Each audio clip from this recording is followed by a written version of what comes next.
Ya, jadi kita ingin mengetahui sebenarnya kalau kami perhatikan slide presentasi kemarin Pak Soleh, Pak Hanafi, di situ dijelaskan bahwa ada beberapa pilot project yang menggunakan RDF BBJP. Nah, BBJP. Tapi kami perhatikan lebih lanjut, ternyata BBJP yang dimaksud itu menggunakan wood chip, kemudian sekam padi, ada sodas. Nah, sementara BBJP seperti bahan baku yang di Cilacap itu bahan dasarnya nggak ada gitu. Nah, ini jadi kira-kira apakah spesifikasinya untuk co-firing yang digunakan ke depannya itu setelah pilot project ini, apakah harus menggunakan seperti yang diuji coba saat ini, hanya menggunakan sodas, apalagi tadi cangkang atau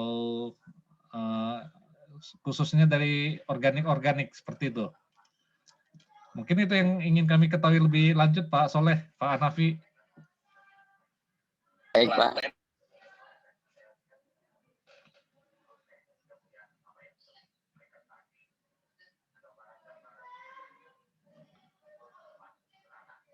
Masih mute, Pak. Baik. Terima kasih, Mbak. Maaf. Boleh saya tambahkan dulu sedikit, Pak Soleh atau Pak Hanafi?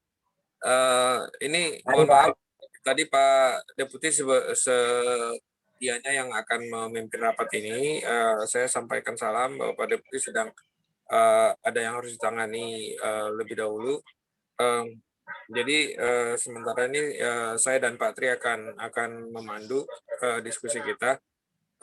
Yang tadi sudah disampaikan Pak Tri juga sedikit background-nya apa yang akan kita capai hari ini. Namun juga pertimbangannya adalah selama ini sepertinya yang teman-teman yang mengerjakan RDF itu ataupun dari KPK juga punya kesan bahwa tidak ada masalah di sisi off-taker. Semua sepertinya siap-siap semua untuk menerima apapun yang dihasilkan oleh fasilitas RDF mereka. Nah, itu yang salah satu yang akan kita coba akan kita coba diskusikan hari ini. Apakah ini saya masih ini enggak? Hilang ya? Oh enggak, sorry. Ya.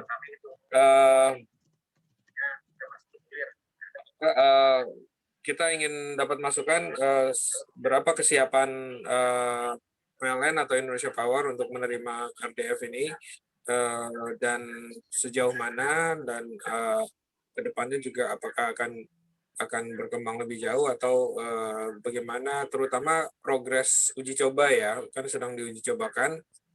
Yang kita mau tanyakan juga, sepertinya teman-teman yang mengerjakan RDF itu klaimnya PLN dan IP sudah siap menerima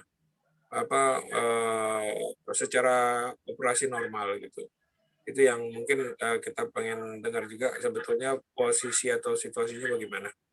Demikian sementara, silakan kita diskusikan. Sekalian mau menambahkan sedikit, kebetulan hari ini kita berbarengan juga Pak Hanafi rapat dengan Menko Ekon, di mana mereka saat ini sedang membahas rencana ada di sana itu mau membangun PLTSA, tapi dari teman-teman di bioenergi di JNBTKE, mereka menyarankan udah produksi aja RDF sampahnya, nanti ya kirim ke Suralaya, itu Indonesia Power udah siap. Nah, ini kan kita jadi was-was juga nih, kan seperti itu. Apa benar seperti itu? Nah, demikian Pak.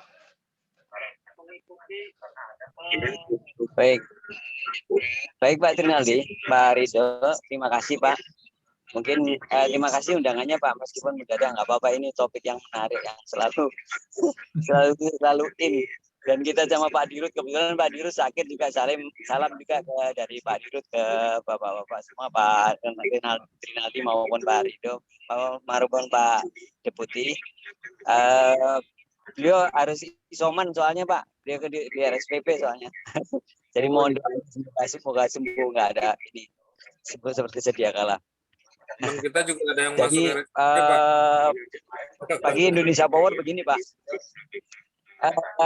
RDF ini secara umum nanti mungkin akan Pak. Kenapa Pak? Kenapa Pak? Halo? Teman kita juga ada yang masuk RSPP kemarin, Pak. Iya. Iya. Iya Pak, memang Silakan, ini penyebarannya baik Pak, saya izin melanjutkan. Jadi mungkin nanti detailnya Pak Soleh, Pak Yudi akan menjelaskan. Tapi intinya Indonesia Power begini Pak dalam kebijakan RDF kita sudah mencoba untuk co-firing di semua hampir 14 pembangkit. Dan total saat ini sudah 104,89 MW sampai bulan Mei. Artinya itu sudah cukup di atas target kita ya. Target kita 1 tahun itu kemarin 72 MW. Sekarang sudah 104 belum sampai setahun. Artinya Indonesia Power memang menggarap ini dengan sangat serius Pak. Terus kemudian bagaimana pengembangan RDF itu sendiri? RDF sudah kita uji cobakan di beberapa plan, mungkin nanti Pak ini termasuk di Lontar, Jeranjang dan sebagainya. Kita sudah bisa mengabsorb, dan saya kira kemarin juga kita sudah mencoba juga beberapa sedikit ya untuk RDF ini produk kita digunakan di PLTU Suralaya juga. Jadi Pak, perbandingan kemarin kita juga diskusi dengan teman-teman Pak Yudi dan sebagainya, Pak Yudi Hidayat, teman-teman kita, bagaimana pengembangan PLTSA atau RDF gitu. RDF ini ada kelebihannya Pak, selain berupa produknya berupa sampah, tapi tidak harus membangun pembangkitnya di sekitar situ. Mungkin pembangkitnya hanya sekitar situ. Kalau PLTSA kan harus embedded ya di situ ya. Tapi kalau RDF ini bisa juga pengguna energi yang lain, misalnya pabrik kertas, pabrik ini bisa menggunakan ini. Ya, misalnya kita bangun RDF di Saguling atau di Bandung gitu, maka pabrik-pabrik kertas di Bandung, pabrik-pabrik ini bisa memanfaatkan. Dan ini saya kira skalanya juga cukup luas. Dan kalau tim pembangkit Indonesia Power sendiri mungkin Pak Soleh nanti akan bisa menjelaskan.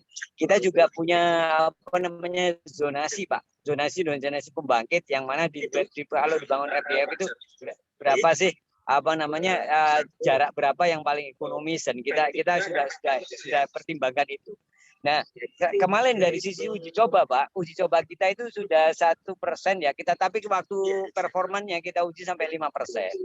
Tapi tentu saja nggak cukup RDF semua, karena RDF ini kan masih cukup, produksinya masih belum cukup banyak Pak, sehingga belum bisa memenuhi 1% pun belum bisa memenuhi untuk secara kontinu. Dan ini mungkin yang harus kita dorong juga. Terus kedua, masalah harga Pak. RDF ini juga selalu dikaitkan dengan batu bara. Nah, kalau dikaitkan dengan batu bara padahal suatu hal yang secara sungguh nggak berhubungan, ini agak berat juga. RDF harus di bawah harganya batu bara. Ya seperti harganya PV dihubungkan dengan harga wind turbine gitu kan, nggak ada hubungan sama sekali. Ini yang ada ya memang komposisi energi mix lah nanti yang harus kita pertimbangkan. Saya kira itu Pak, mungkin teman-teman Pak Rida, Pak Trinaldi yang sedikit yang saya sampaikan. Mungkin dari teman-teman Pak Yudi, Pak Soleh, monggo Pak disampaikan Pak. Barangkali mohon izin Pak, teman-teman melengkapi.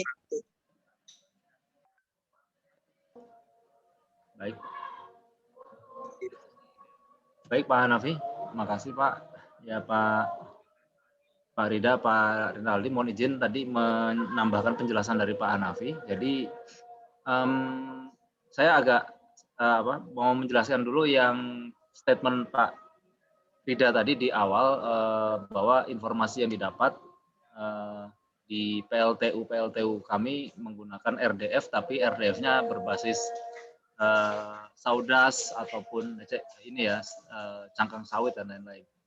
Nah ini Pak, mungkin informasi yang benar adalah untuk operasi komersil memang di PLTU kami ini menggunakan multi biomasa jadi di Jeranjang sebagai contoh saat ini dia menggunakan 3 jenis biomasa, Pak. Satu adalah sekam padi, 2 adalah saudas, dan ketiga menggunakan bahan bakar sampah. Nah, pertimbangannya adalah keterbatasan bahan baku. Nah, jadi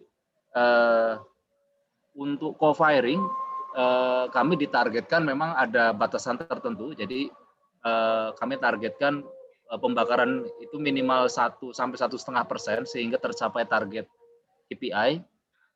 Nah, sehingga untuk memenuhi kebutuhan tersebut harus melakukan co-firing dengan aneka biomasa, ya biomasa yang tersedia. Nah, memang karena di RDF-nya yang diproduksi di Jeranjang ini masih sedikit, ya untuk mencapai target co-firing 1,5% tadi, kita harus melakukan co-firing dengan aneka biomasa. Nah, namun RDF yang dihasilkan atau bahan bakar sumbutan padat yang dihasilkan ini memang sesuai dengan spesifikasi RDF itu sendiri atau spesifikasi dari bahan bakar sumbutan itu.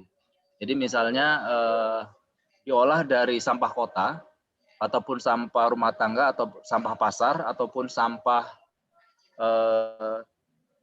dari kebun atau sampah taman, itu kami olah dengan metode biodrying, kemudian diolah sedemikian rupa sehingga memang dia kompatibel untuk digunakan di PLTU sesuai dengan standar SNI yang sudah diterapkan. Nah, begitu pula yang dilakukan di Lontar, Pak. Di Lontar itu juga kami sudah uji RDF-nya lintas jenis RDF. Jadi kami sudah menguji RDF dari Cilacap, di RDF plan-nya Cilacap miliknya SBI, kami ada kerjasama untuk penelitian. Jadi kami meminta sampel berapa ton gitu, kalau sekitar 5 ton, kami olah lebih lanjut. Jadi memang RDF Cilacap itu diproduksi untuk memenuhi spesifikasinya semen. Nah, untuk memenuhi spesifikasi PLTU, kami harus olah lagi. Jadi waktu itu kami pilah dulu, ada waktu itu banyak sekali, ada besi, ada kerikil, ya, yang memang kami harus keluarkan ya secara manual akhirnya. Nah, dan dicacah halus. Kemudian juga kami menggunakan RDF berbasis eceng gondok dari Saguling yang kami produksi sendiri.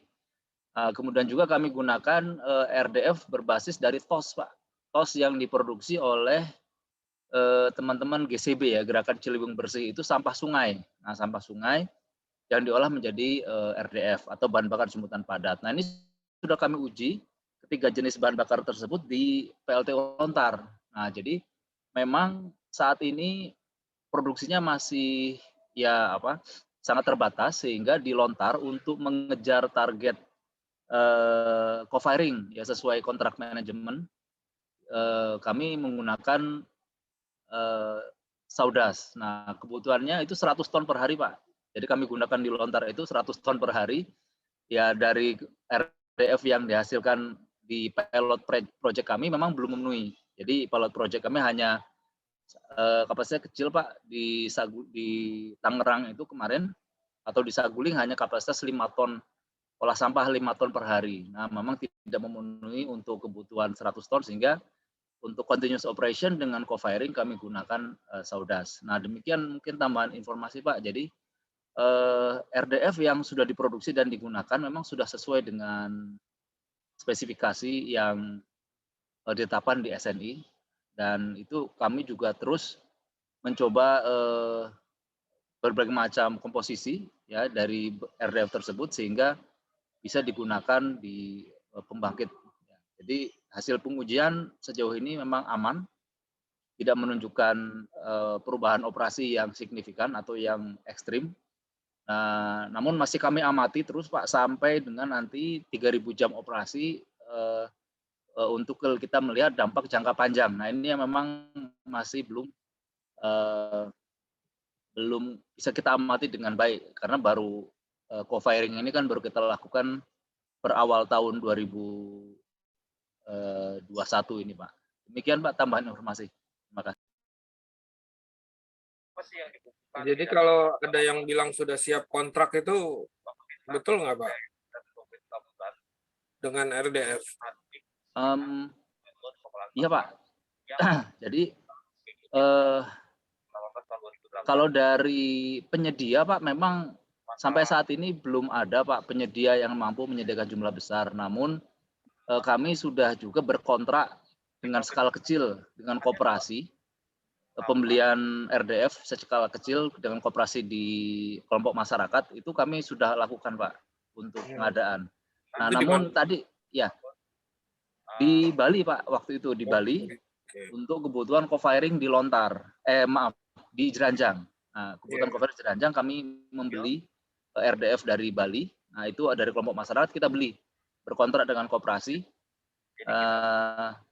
Namun memang secara prinsip begini Pak, ya tadi selama tersedia pasokan, kemudian spesifikasi dan harganya sesuai, ya prinsipnya dari IP siap untuk pembelian.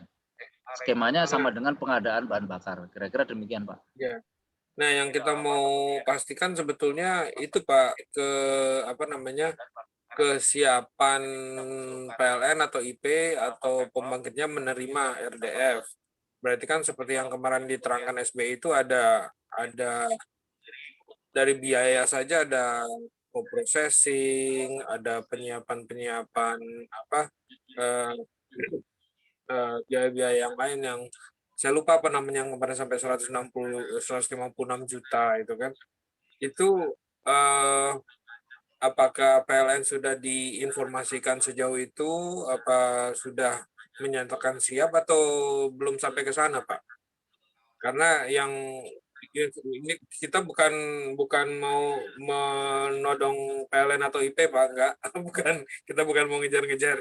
Kita mau tanya aja karena ada yang menyatakan bahwa katanya PLN sudah siap kontrak dengan RDF itu gitu Pak. Nah, itu yang kita mau cek apa iya dan seperti apa persetujuannya dan sejauh mana kemampuan penerimaan pembangkit gitu kan. Tadi sudah dikatakan yang di Ciranjang, mungkin nanti tolong ditambahkan aja tapi tadi sudah dikatakan yang diterima di sana Sodas itu ya sudah seperti Wucip yang sampah padat yang paling bagus lah ya, bukan yang dari sampah.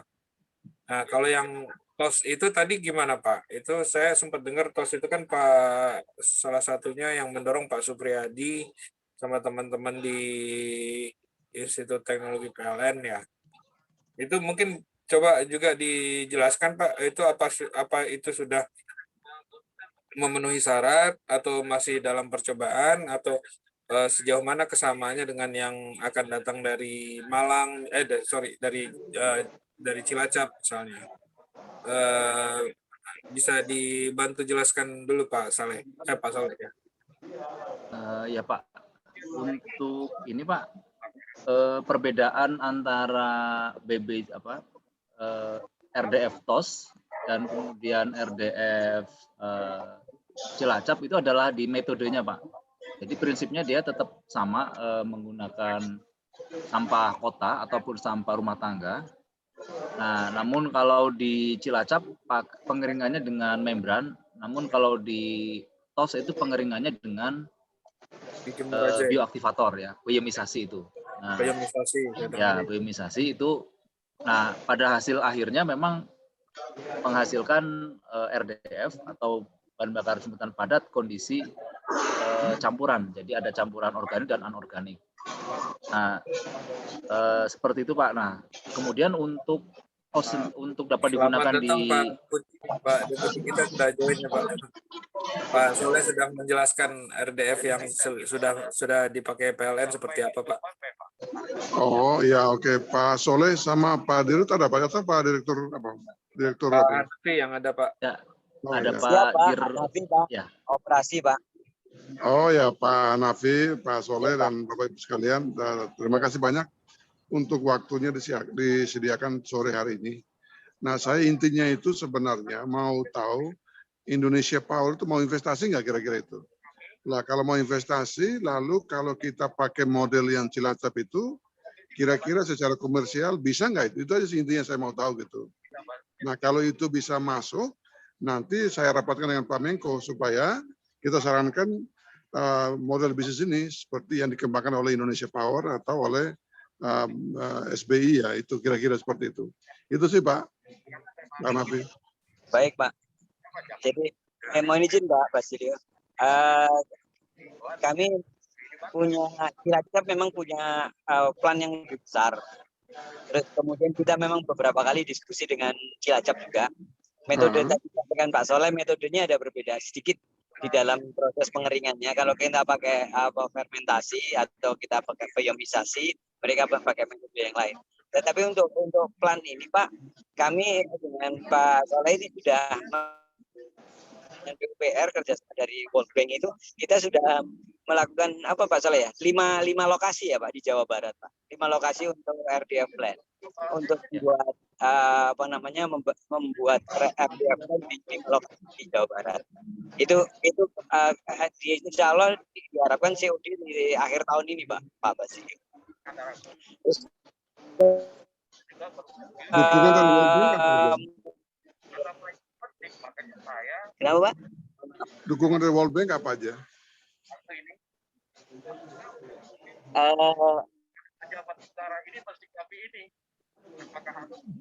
Dukungan dari World Bank-nya apa aja?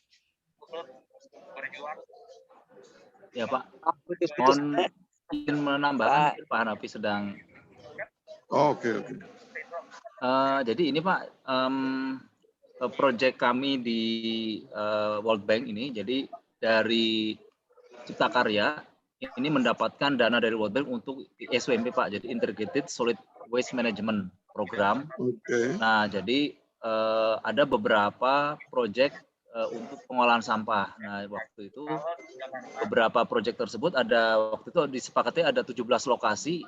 Nah, namun untuk tahun ini sedang diproses 4 lokasi dulu Pak. 4 lokasi di 3 kota, Bandung, ada 2 lokasi, kemudian Purwakarta dan Karawang. Nah, nanti World Bank akan mendanai seluruh ini untuk konstruksi Pak.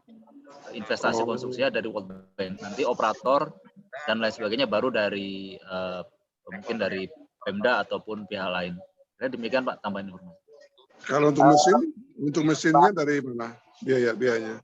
Pak, mungkin izin menambahkan Pak dari Pak Soleh tadi Pak Basilio. Desainnya dari tempat dari Indonesia Power Pak, mesin-mesinnya Pak, desainnya. Jadi Pak Soleh ini desain engineer-nya Pak.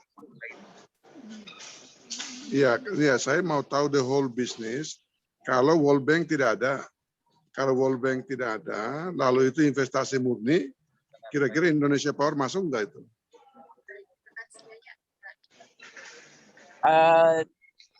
Jadi gini Pak, kalau di kita pengembangan itu kita punya anak usaha yang namanya IPH yang kita kembangkan khusus untuk EBT, Renewable Energy. Salah satunya ke arah sana Pak. Kita rintis ke arah sana, tapi sekarang memang masih belum Pak. Karena masih menjajaki proses yang kemarin di World Bank itu seperti apa, kita dari benar, kemudian kita karena ini kalau Indonesia Power ini untuk investasi Pak langsung kita harus persetujuan PLN Pak. Kita harus dan sekarang kita fokus pada yang esensial dulu. Tapi kalau usaha kita kan mungkin bisa bekerja sama dengan beberapa pihak sehingga nanti mungkin akan diharapkan lebih jauh untuk menggunakan kita. Terima kasih.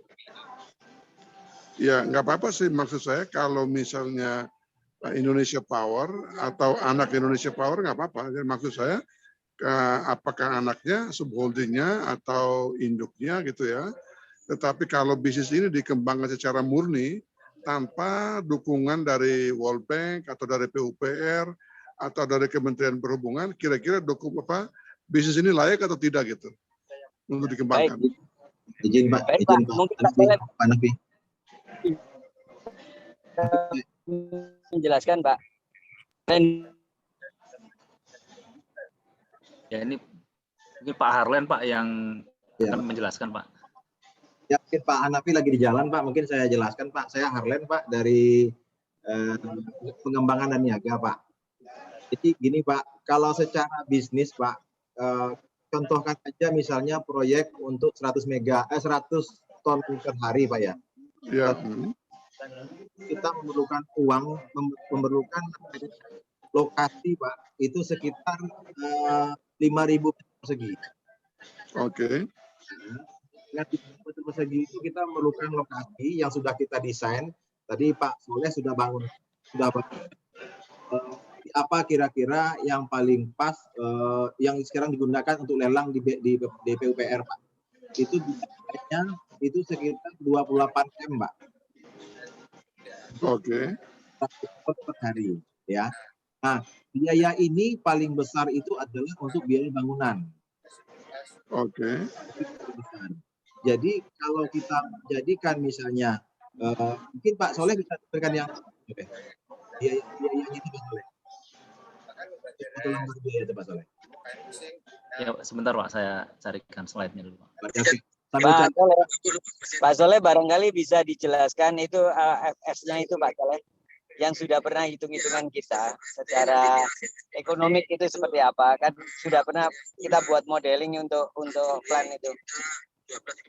Karena saya dapat dari Pak Iksan sebelum beliau geser itu, dia bilang mesinnya mahal, lalu tipping fee-nya bisa sampai 100 juta gitu. Nah saya jadi bingung jadi mana yang benar gitu. Iya Pak. Oke. Dan kata-kata Pak Iksan itu Pemda nggak mampu Pak gitu untuk investasi kata begitu. Nah makanya saya nggak tahu mana yang benar nih. Oke Pak. Mungkin saya share satu lembar Pak ya untuk data harga Pak ya. Mungkin biar ada gambaran mungkin secara mungkin Bapak bisa lihat secara ini. Pak Soleh satu lembar aja Pak Soleh yang 100 atau 30 tahun ini Bapak. Jadi dari data yang ada ini Pak, sebetulnya biaya yang paling besar itu adalah biaya untuk infrastrukturnya, yaitu biaya untuk pembangunannya. Jadi ini Pak, ini sudah dikoreksi teman-teman Pak. Jadi angkanya, contoh nih Pak berapa? Ya bocor ya. Cukup suara saya kedengaran Pak Basilio? Dengar ya. Ya Pak. Jadi 28 tadi kami hitung sekitar 24 miliar. Jadi kalau kita pakai yang 100 ton Pak, 24 miliar gitu Pak ya. Oke. Ini kalau lahan disediakan oleh Pemda, itu kita memerlukan biaya untuk pembangunannya itu sekitar lebih kurang itu Pak, di angka 15,9 miliar itu. Oke. Pekerjaan yang biaya operasinya kecil Pak. Itu cuma sekitar 3,7-an itu. Nah, kalau kita menghitung dari angka ini, kalau gedungnya itu disediakan oleh Pemda, maka secara hitungannya, mungkin lihat dari ini Pak Soleh, pendapatannya itu dari biaya, ini Pak ini yang real, kalau Pemda tidak ikut Pak, kalau Pemda tidak ikut dalam pembiayaan, itu kita hitung proyeknya itu Pak dengan biaya 24 miliar itu kita harus kembalikan dengan harga yang kita build dan kita kan kita bayar Pak ya. Itu present value-nya minus Pak. Oke. Tapi dengan biaya capex yang harus kembalikan gitu Pak. Bisa dari PUPR atau dari Pemda bisa bikinkan itu capex 24 miliar itu bisa hilang Pak, sehingga proyek ini akan bisa berjalan dengan sendirinya Pak. Nah mungkin yang kita perlukan di sini adalah ketersediaan bangunan dan Pemda menyediakan pemasangan listriknya. Nanti setelah itu mungkin Pemda bantu 1 orang, 2 orang, 3 orang mungkin dalam hal tenaga untuk pembersihan itu aja Pak. Yang lainnya proyek ini akan berjalan, bahkan bisa nanti kemungkinan kalau memang bisa menghasilkan pengembalian kepada Pemda gitu.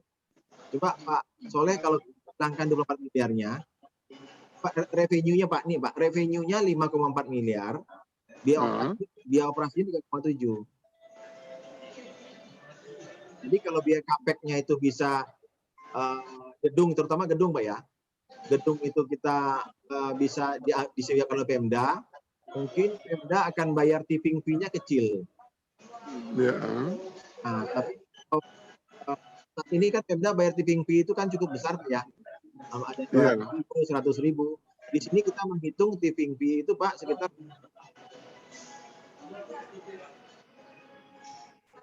tapi kalau nanti biaya CAPEX-nya itu bisa dihilangkan, tidak perlu dikembalikan, itu ada kemungkinan tipping fee ini nggak ada, Pak. Gitu. Oke. Jadi kemarin memang biaya yang dari SBI kemarin memang agak mungkin teknologinya lebih agak berbeda, Pak ya. Kalau kita sini pengeringannya 7 hari. Kemarin di SBI 7 hari Pak Soleh ya, 7 sampai 10 hari Pak Soleh ya.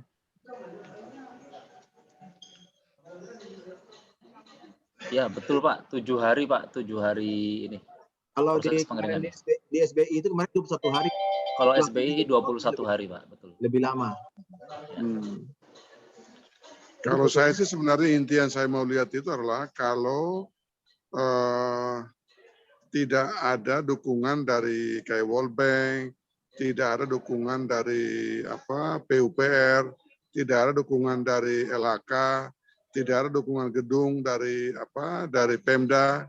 Nah, apakah bisnis ini layak atau tidak untuk dikembangkan oleh perusahaan gitu, baik apakah perusahaan lain atau anak perusahaan dari Indopower sendiri gitu. Intinya saya mau tahu sih itu gitu. Nah, atau misalnya kalau nanti saya suruh Pemda pinjam, nah dia pinjam apa saja dan apakah dia bisa mengembalikan nggak uang pinjaman itu, karena uang kalau dia pinjam dari SME, dia kan harus mengembalikan dengan bunga 4% atau berapa persen itu. Iya Pak. Nah itu kira-kira layak nggak kira-kira seperti itu? Pemda bisa dapat uang nggak untuk membayar pinjamannya dia itu? Iya. Cuma kalau yang bisa lakukan sekarang adalah ini Pak, sampahnya hilang. Kalau di sekarang ini kami uang TV yang selama ini dibayar oleh Pemda kepada Pemda lain untuk dia menyerahkan sampahnya itu akan lebih tidak sebanyak itu Pak, mungkin separuhnya saja gitu. Oke. Jadi dia akan mengurangi, dia cost-nya mengurangi, tapi pendapatan belum dapat. Itu mengurangi cost-nya dia yang dia keluarkan selama ini ya. Oke. Karena kan kalau dia selama ini tipping fee-nya sampai berapa ratus ribu, di sini kita bilang kan cuma 51.000 Pak ini. Nah, tapi kalau ada biaya tadi Pak, kalau gedungnya sudah disiapkan itu 20, mungkin bukan 15 miliar Pak, tapi 15 miliar Pak. 15 miliar kan hilang. Sehingga dia akhirnya kalau kita masukkan ke tipping fee-nya akan mengurangi lagi tipping fee-nya Pak. Ini 51.000. Iya. Nah, itu dari Pemdanya akan sedikit. Kalau saya mau mencoba memperkenalkan konsep BOT ke Pemda gitu ya, dengan menggunakan RDF ini gitu. Nah, kalau dia BOT berarti investasi murni dari Indonesia Power atau anaknya Indonesia Power, subholdingnya. Jadi investasi murni dari Indonesia Power, Pemda tidak mengeluarkan apa-apa, paling dia hanya menyediakan tanah kosong. Udah. Dia menyediakan tanah kosong, isinya nggak ada. Nah, sekarang kalau seperti itu keadaannya, bisa nggak Indonesia Power atau subholdingnya membangun satu fasilitas? Balik, gitu Pak. Membangun satu fasilitas yang kemudian pada waktu katakanlah kerjasama 30 tahun, nanti Indonesia Power akan menyerahkan aset itu kepada Pemda. Tapi ini murni investasi dari Indonesia Power atau subholdingnya. Kira-kira bisa nggak? Belum Pak itu Pak. Jadi memang yang paling memungkinkan. Suaranya kagak kedengaran Pak? Iya Pak, kayaknya belum bisa Pak itu Pak. Yang paling memungkinkan adalah kalau memang. Saya nggak dengar suaranya. Halo Pak, sorry Pak. Suara saya nggak kedengaran Pak. Halo, Pak Soleh. Oke. Kedengaran Pak. Masuk Pak, masuk. Saya nggak dengar suaranya karena di tempat saya atau tempat itu ya? Kedengaran Pak, kedengaran. Saya dengar Pak, izin. Ada Pak. Pak Tri bisa dengar Pak Tri? Atau Pak Rida? Oke. Oh, Dua-duanya tempat saya nggak benar ya. Iya. Sebentar, saya keluar dulu kalau itu ya. Geser dikit kali Pak. Suara Bapak sih kedengaran. Sekarang udah bunyi lagi. Nah, sebentar. Oke. Iya, suara Bapak kayaknya suara penyanyi gitu. Oke, baru kedengaran ini. Tidak jadi di Kabupaten Serang. Dua, tolong dibantu pemerintah daerah, bukan PT Aka Inti Multi, pemerintah daerah dalam membangun.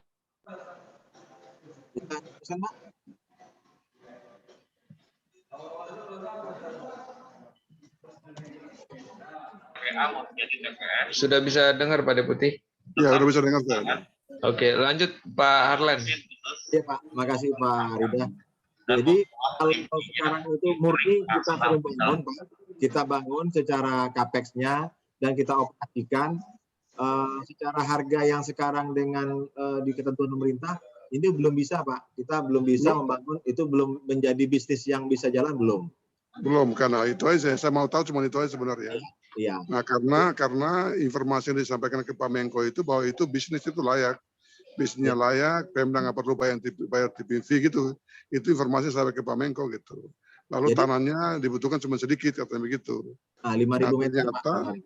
iya ternyata dari yang disampaikan Bapak ini sama kemarin dari SBI, bisnis ini nggak layak kalau dikembangkan oleh swasta gitu ya. Lalu dalam waktu tertentu dikembalikan asetnya kepada Pemda, nggak layak kalau itu sebenarnya.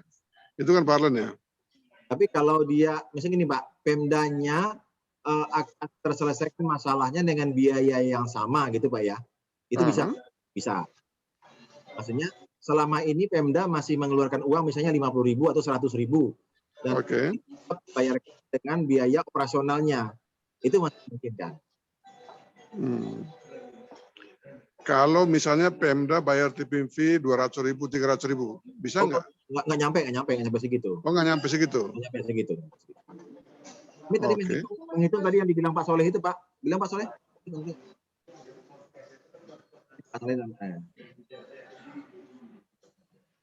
Yang angka tadi Pak. Jadi kalau angka yang tadi dihitung Pak Soleh ini Pak, dengan 100 ton per day Pak, 100 ton per hari, per hari, itu biaya capex-nya sudah ada, biaya ini semuanya ada, itu kita mendapatkan proyek IRR-nya itu sekitar 10%, itu kontribusi Pemda per tonnya 51.000 Pak. Oke. Per ton ya? Iya. Oke. Ini murni proyek ini di-create oleh siapapun swasta Pak ya. Itu Pemda berkontribusi dan kontribusi ini sebetulnya di bawah dari kontribusi Pemda yang selama ini gitu sebetulnya. Oke. Nah, sepanjang Pemda masih kontribusinya tidak melebihi dari apa yang mereka keluarkan selama ini, saya kira sih oke aja sih kalau itu. Nah, kalau selama Pemda, selama ini kemarin Pak, kami mengajak Pemda itu untuk membuat pilot project itu untuk melihat proyek ini seperti apa. Nah, ini kita lagi create. Nah, cuman masalahnya Pemda beranggapan kami harus menganggarkan. Sebetulnya nggak perlu menganggarkan Pak, karena Pemda selama ini tetap membayar terhadap kontribusi sampah ini. Iya, betul. Baik. Kalau begitu saya kira Pak Harli, terima kasih banyak, saya sudah dapat sih kira-kira idenya. Iya Pak, kalau kita hitung masa manfaatnya 20 tahun, Pemda beri 7.000 gitu Pak Soleh ya. Ini Pak Soleh yang kan Pak Solehnya. Iya betul Pak. Jadi logikanya semakin panjang masa manfaat berarti biaya penyusutannya turun sehingga nanti kontribusi Pemdanya semakin rendah. Nah, kira-kira logikanya seperti itu, Pak. Coba dihitung 30 tahun deh, karena di PP Permendagri 19 itu kerjasamanya untuk BOT itu boleh 30 tahun. 30 tahun kurang katakanlah 3 tahun bangun ya, atau 2,5 tahun bangun. Nah itu kira-kira masuk nggak? Menguntungkan nggak bisnis ini gitu?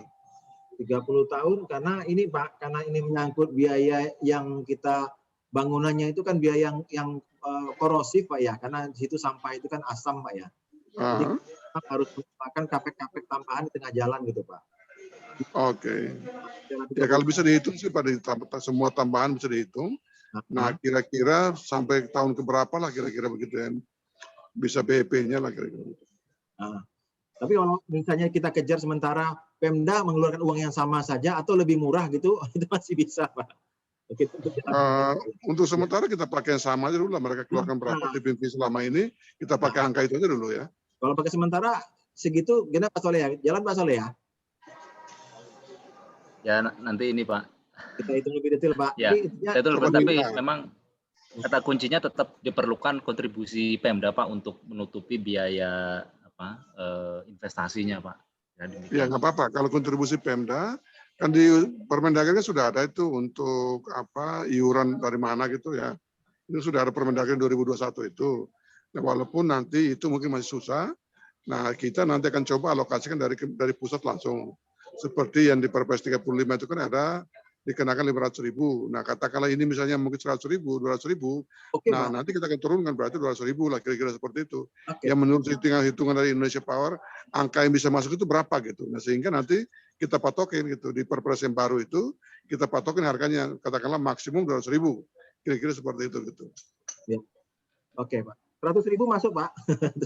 Oke. Nah, kalau gitu Pak Soleh tolong buat hitungan deh 30 tahun dengan katakanlah tipping fee 100.000, 200.000 gitu ya. Nah, coba bikin hitungannya. Nanti kita rapat lagi deh Pak Soleh, Pak Harlan. Iya, Pak. Siap, Oke, Pak. Pak. Oke. Oke. Baik, dari saya cukup begini aja Pak Harlan, Pak Soleh ya, Pak Direktur ya. Oke, Pak. Saya terima kasih banyak kalau udah dibantu untuk hitung-hitungannya. Biar nanti kita lihat kalau layak kan kita bisa kembangin kerjasama Indonesia Power dengan semua Pemda kan begitu. Pak Soleh, Mungkin perlu didukung ini dulu Pak untuk Pemda untuk bisa trial Pak untuk pilot project nanti kita lihat bersama Pak kayak gimana hasilnya untuk 5 Baik, ton per hari Pak gitu. Kami boleh. Kami Kalau itu equipment-nya untuk itu. Sebetulnya mohon izin Pak, kami kemarin salah masuk Pak ya ke Tangerang itu. Sebetulnya di Tangerang itu sudah ada keluar beberapa ton per hari Pak untuk trial kami untuk project. Tapi kita cari lagi lokasi lain lah untuk pilot projectnya. iya, jangan di situ nanti soalnya wali kotanya agak aneh-aneh dia menggunakan kesempatan itu untuk menarik ulur si pemenang itu gitu kan nggak enak jadinya kan gitu. Kita tahu itu Pak, mohon maaf itu. Kalau mau geser ke kabupaten aja, kabupaten kan belum ada tuh. Nggak langsung Kabupaten itu. Tangerang. Lokasi yang di luar 12 itu aja Pak kami Pak mungkin Pak ya. Oh ya. Di luar itu aja. Boleh ya. Oke, ya gitu aja Pak ya, Pak Harlan. Oke Pak, makasih Pak. Makasih banyak ya, selamat sore semuanya. Oke Pak. Arlen, bisa nanya sedikit Pak Arlen? Silakan Pak. Jadi memang kalau di standarnya apa itu BBJP, bahan bakar jumputan padat itu kan ada kelas-kelasnya tuh kan Pak ya, kelas 1, kelas 2, kelas 3 kan gitu. Nah, jadi kalau saya perhatikan di standar SNI-nya tuh dengan keputusan direksi PLN yang nomor 1 tahun 2020 untuk spesifikasi bahan bakarnya itu, nah itu apakah sudah diperhitungkan biaya memproduksi untuk mencapai sesuai dengan kriteria Perdir itu Pak, seperti itu Pak. Oke. Nah, karena kan apalagi kemarin informasinya dari Bu Verina itu kan ya RDF-nya si Cilacap itu kan nggak bisa dipakai itu langsung kan ke PLTU, tapi harus ada spesifikasi tertentu, misalnya kadar airnya, kadar sulfurnya, kadar klorinnya, kadar merkurinya kan gitu. Nah itu apa sudah dihitung Pak di dalam apanya nih operasionalnya itu? Oke. Jadi kemarin kita ada coba itu Pak ya untuk yang lontar kemarin. Itu Pak detailnya Pak Soleh itu Pak. Jadi kita ada kaji secara konten yang apa saja yang ada di sampah itu. Kemarin kita blending Pak antara sampah kota dengan sampah yang ada dari yang tersedia di situ Pak. Karena sampah yang tersedia di situ kan banyak yang sudah kecampur tanah Pak ya. Sehingga kualitasnya berbeda dengan sampah pasar murni. Nah, setelah kita lakukan pengecekan gitu dengan pengeringan selama 7 hari, yang penting kalau kita tuh supaya jumlahnya memang ada beberapa pemilihan Pak sudah kita lakukan. Kemarin yang kelontar itu sudah masuk Pak, cuman memang kita membatasi jangan terlalu banyak plastik di situ. Jadi Pak plastik itu kita batasin tidak boleh melebihi 10% gitu. Nah itu yang kita jaga Pak, itu aja. Kalau terlalu banyak plastiknya, kita akan ambil plastik itu untuk supaya nanti secara di boilernya tidak terjadi slagging gitu Pak. Jadi nempel di pipa boiler.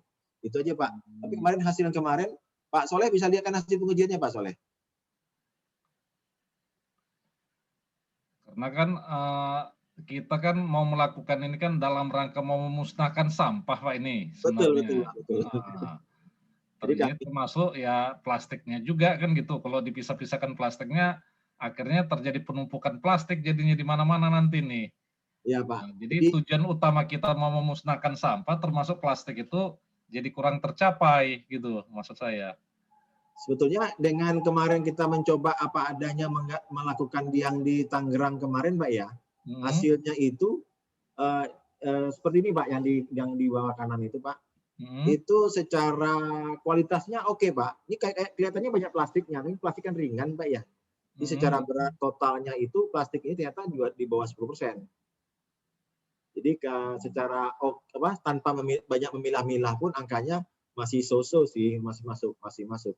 Cuman alangkah lebih baik lagi karena ternyata kemarin itu kami melihat juga peluang plastik ini untuk jadi bahan energi lain, Pak.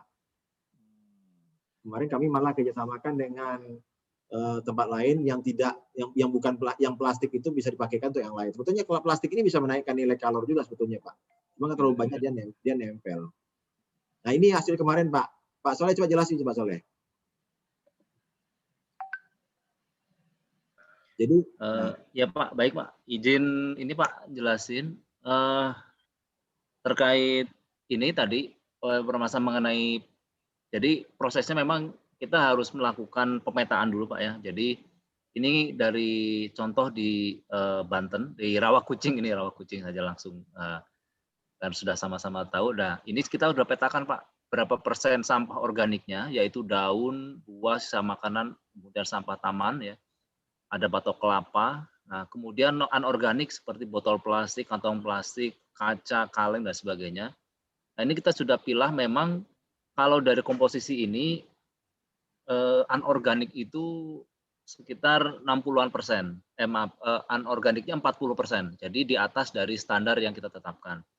Nah namun setelah diproses di sana ada pemulung, kemudian ada yang masih bernilai gitu diambil sehingga tadi komposisi organiknya itu meningkat. Ya, organiknya kan nggak diambil ya seperti sisa sayuran dan ini sisa makanan ini sampah taman ini tidak ada yang ngambil. Nah sehingga dia naik dari sebelumnya hanya 60% naik menjadi 85%.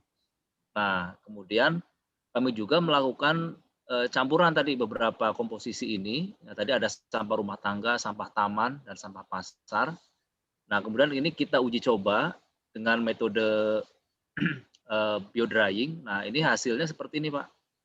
Dari ya, hasilnya seperti ini. Jadi dari komposisi A ini bisa memberikan produk sesuai SNI kelas 2. Nilai kalornya ini sekitar 3.000 di atas 3.000, moisture-nya di bawah 20% dan abunya di bawah 20%. Nah, ini secara standar ini bisa digunakan. Kemudian ini juga hasilnya ini kadar klorinnya nggak ada di sini, Pak Saleh? Klorinnya ada Pak, namun ini hasil labnya belum keluar Pak. Jadi ini hasil lab awal ya, yang kami ukur, yang data utama. Klorinnya ada, masih ini Pak, masih bagus kalau menurut kami. Masih bagus bisa ya. digunakan. Saya lihat tadi sebelumnya 30% tadi sampah jenis makanannya gitu. Ya, betul Pak. Ya, nah, Pak.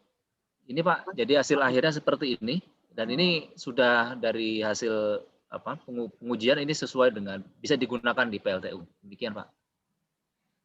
Jadi ya, kalau dari peraturan direksi PLN nomor 1 2020 ini bisa ini ya?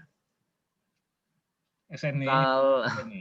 Ya, kalau ke Perdir ini belum bisa Pak. Di Perdir itu memang waktu itu masih referensinya 95% organik.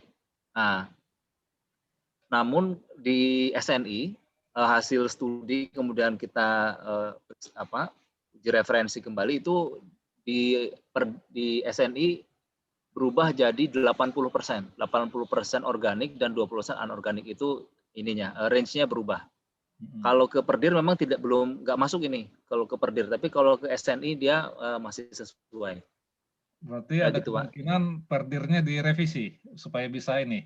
Ya, kita sesuaikan masalahnya kita masih trial kan Pak. Cuma kita karena nilainya masih kategori di bawah 5%, jadi dampaknya nggak terlalu besar Pak. Iya sih. Nah, karena kan 5%-nya itu Pak. Jadi agak tinggi pun dia akan terkena 95%-nya masih nutupin gitu Pak dari batu baranya. Iya. Soalnya kan nanti kan kalau sudah kita inilah kita bilang ya apa yang namanya kita bilang lah, kita katakan bahwa PLN kita wajibkan gitu loh menerima RDF yang diproduksi. Nah sementara Perdirnya kan mengatakan untuk peralatan-peralatan yang harus masuk kan spesifikasinya kan nggak cocok seperti yang diproduksi ini. Nah ini kan jadi suatu masalah juga gitu. Iya Pak, mungkin selama 5%, ya memang kalau bagusnya bisa angka 95 kan ideal banget. Nah itu dia, justru dalam rangka mau memproduksi sesuai dengan spesifikasi yang ada di peraturan direksi itu, nah ini butuh berapa lagi biaya mentreatment supaya bisa harganya segitu kan? Butuh berapa biaya ini kan gitu. Tentunya ini harus kita masukkan ke biaya produksinya gitu. Nah, ini berapa persen Pak Soleh tadi apanya organiknya jadi yang kemarin kita lakukan di situ? 90 ya, 85. 85% Pak, 85% organik, 15% anorganik. Nah, ini dengan kalau ya informasinya nanti Perdir sedang proses revisi Pak, informasi dari teman-teman di PLN, namun belum tahu kapan akan selesai. Tapi memang tadi dari diskusi kami, Perdirnya akan menyesuaikan ke SNI-nya gitu.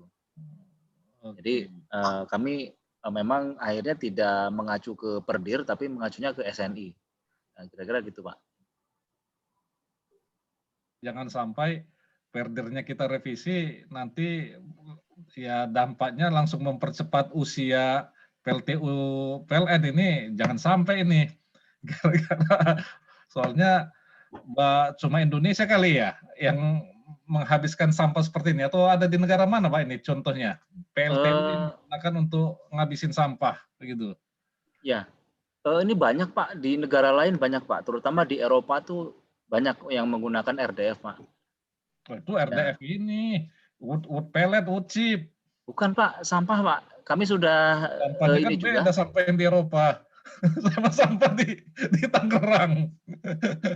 Ya bahkan kalau Eropa ini Pak lebih banyak plastiknya malah Pak di sana. Gitu, maka waktu kita diskusi mereka malah bertanya kenapa Indonesia meminta organiknya banyak, karena organik itu kan sebenarnya energinya rendah, kemudian kan basah ya, moisture tinggi, kemudian juga tidak awet. Ini kalau material ini didiamkan lama, kami udah coba itu selama misalnya 3 bulan nih nggak dipakai di karungan, itu lama-lama busuk Pak, itu membusuk gitu, jadi ya jadi kompos gitu. Nah nggak bisa dipakai jadinya setelah kalau kelamaan. Nah mereka malah menggunakannya plastik Pak, lebih banyak plastiknya untuk di co-firing. Itu yang hasil studi diskusi kami dengan waktu itu ada FGD dengan Eropa Pak. Iya. Ya, kira-kira gitu Pak. Kalau sampah kita kan kita lihat di TP itu kan Mas banyak sapi di situ kan, banyak ternak-ternak lah untuk makan sisa-sisa makanan kan gitu kan. Artinya sampah kita itu kandungan sisa makanan itu seperti yang tadi kan 30% terlalu banyak gitu. Nah, biasanya kan sisa-sisa makanan inilah yang paling banyak klorinnya gitu loh. Karena saya perhatikan klorin ini kalau di Perdirnya tuh dinolkan nilainya kalau bisa gitu. Ya. Betul Pak. Karena klorin 0%. Di sini di aturan yang baru di SNI itu klorin dibolehkan maksimal 0, saya lupa ya, 0,15%. Kemudian sulfurnya 1% itu masih dibolehkan. Iya. Iya Pak. Tapi ya itu Pak, intinya kita siap mendukung Pak untuk pembangunan SRF RDF ini. Sebetulnya lebih enak makan batu bara Pak, tapi kan isunya renewable energy dan kita menyelesaikan permasalahan sampah yang ada di kota-kota, kita membuka diri untuk itu. Memang kalau dengan kadar 5% sebetulnya speknya agak turun-turun sedikit itu masih aman-aman saja sih Pak. Nah, itu aja intinya Pak secara ini. Kalau Bapak kami lagi cari lagi lokasi nih Pak untuk tempat membuktikan bahwa program ini bisa bagus 7 hari dan yang lainnya. Ya ini dengan Serang masih belum ini Pak, karena ya ternyata di sampah ini juga nggak mudah Pak untuk berbicara detail masalah sampah ini. Ternyata banyak kepentingan gitu. Jadi kita mungkin perlu policy dari pemerintah juga untuk mendukung. Karena itu sekarang kita menawarkan peralatan-peralatan untuk dipinjamkan untuk supaya mereka tertarik. Intinya kami cuma sebagai off-taker saja Pak. Kami nggak tertarik untuk melakukan investasi, nggak tertarik. Cuman kalau kita dikasih tahu bagaimana kualitas yang cocok untuk PLTU seperti apa, kita nggak kasih tahu, nanti jadi salah juga.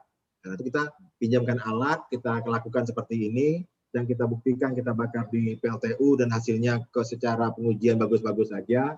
Nah, baru kita nanti, oh ya silakan buat seperti ini gitu Pak. Jadi dengan 85% pun nggak apa-apa. Oke. Oh, kalau boleh tahu Pak, kalau rencana RDF, nah itu kan Pemprov Bali kan mau membuat RDF katanya. Nah, apakah produksi RDF yang di Bali itu apakah ada akan ditampung rencananya sama ini Indonesia Power?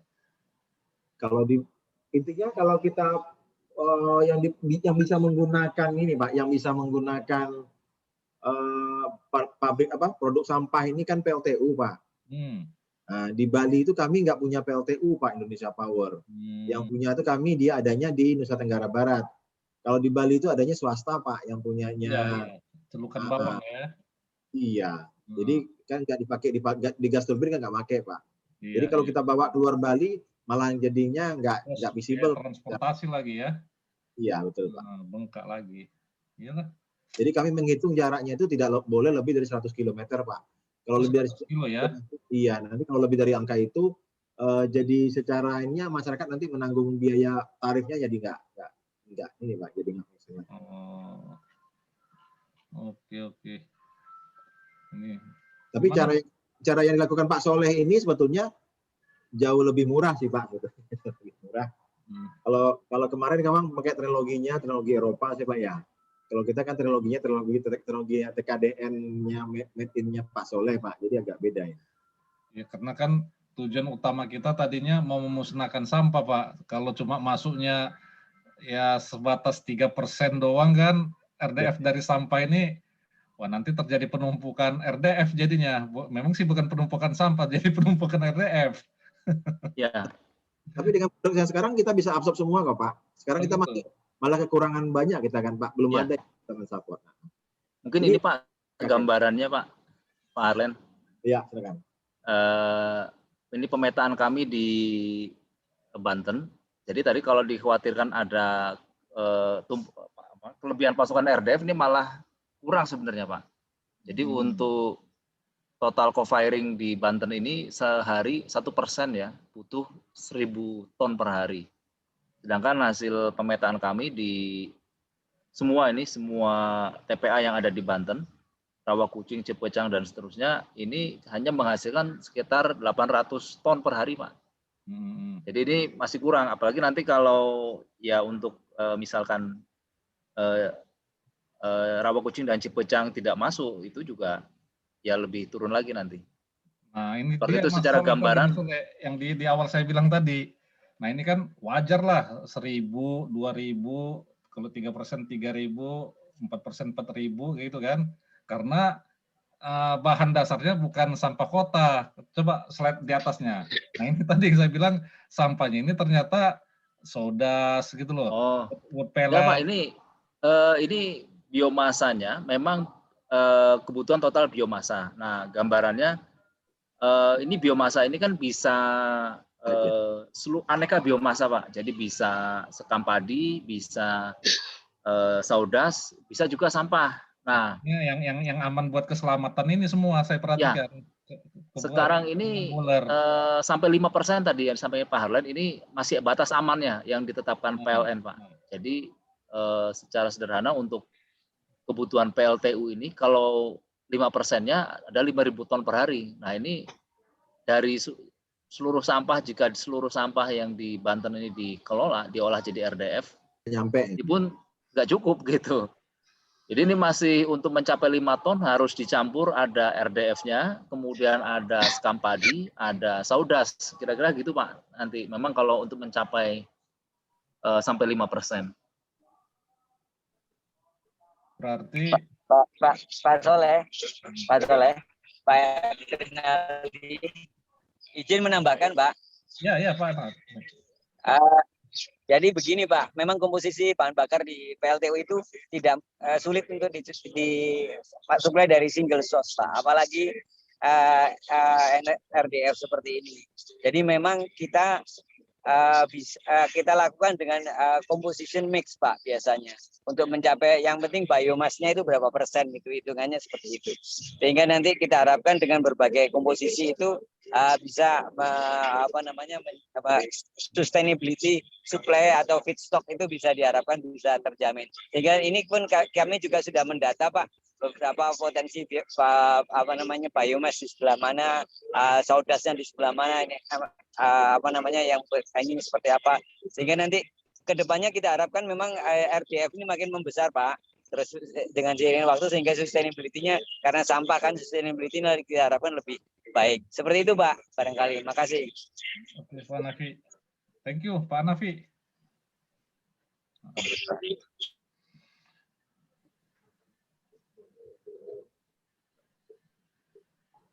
Gimana, cukup Pak Tri? Cukup Mas Dep. Ya, jadi ya memang kita tadi dapat message-nya PLN akan mendukung. Sementara masih uji coba, tapi siap menerima ya sampai 5%. Itu aja tadi yang mungkin titipan Pak Deputi, kalau bisa dibantu hitung-hitungannya Pak, nanti dilihat apakah investasinya bisa masuk atau tidak. Itu aja Pak, tujuan kita adalah arahan Pak Menko ini kan kemarin kita mau mendorong yang RDF juga untuk di tempat-tempat yang timbulan sampahnya tidak terlalu besar. Nah, harapan kita hanya jangan sampai pimpinan kita memberikan masukan terlanjur untuk semua daerah, nanti ternyata nggak bisa dijalankan gitu. Ya. Itu aja sih yang menjadi concern kita. Tapi kalau memang itu masuk, memang itu mungkin dijalankan, ya kita akan dorong, kita akan support. Kita hanya ingin mengamankan keputusan atasan kita supaya tidak terjadi kesalahpahaman dan nanti proyeknya atau pengelolaan sampahnya juga menjadi semakin tertunda lagi. Itu aja concern dari kita, Pak Soleh terima kasih, Pak Arlen terima kasih, Pak Nafi terima kasih, Bapak Ibu yang lain terima kasih sudah meluangkan waktu sore ini dan membantu kita. Mungkin nanti kita tunggu kabar atau bisa disampaikan ke Pak Tri kalau sudah ada hitung-hitungannya Pak Soleh. Ya, terima kasih. Kalau belum ada masukan lagi, mungkin kita cukupkan, udah sore sekarang. Kita ketemu lagi nanti setelah ada hasil simulasinya. Terima kasih. Assalamualaikum warahmatullahi wabarakatuh. Semoga kita bisa menjaga kesehatan. Ini semakin berat kondisinya. Semoga kita dihindarkan dari COVID-19 ini, insya Allah. Terima kasih. Assalamualaikum warahmatullahi wabarakatuh. Sampai ketemu lagi, Bapak. Assalamualaikum warahmatullahi wabarakatuh. Terima kasih Pak. Salam sehat ya semuanya, Pak Nafi, Pak Soleh. Selamat sore Pak. Pak. Mari Pak. Terima kasih. Ini Pak. Terima kasih. Ya. Pak. Mari Pak.